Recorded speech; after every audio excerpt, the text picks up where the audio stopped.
दो रनर है ए और बी जो स्टार्ट कर रहे हैं सेम पॉइंट पे, सर्कुलर ट्रैक 1200 मीटर है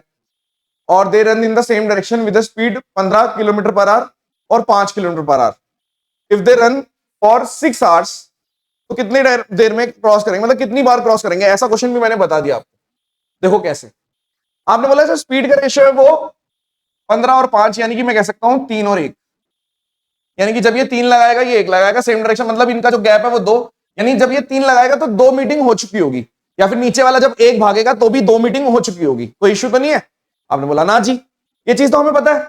हमने किया अभी शुरुआत में कि जब ये 3 लगाएगा तो ये 1 लगाएगा, तो गैप 2 का हो जाएगा, मतलब 2 मीटिंग, गैप अगर 2 का आ गया तो 2 मीटिंग हो चुकी है। अब उसको बोल रहा है कि 6 घंटे भागे, अगर 6 घंटे भागे, किसी एक को देख लो, आपने इस छोटे वाले को ले लिया 5 की स्पीड से, 5 किलोमीटर की स्पीड से 6 घंटे भागे, यानी कि आप बोल रहे हो कि एक तरीके से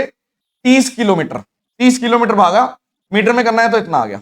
और एक 1200 का लेंथ है, तो आपने बोलते ठीक है यार ये भी ठीक है, यानी 2 0 से 2 0, 3 और 4, यानी कि 25,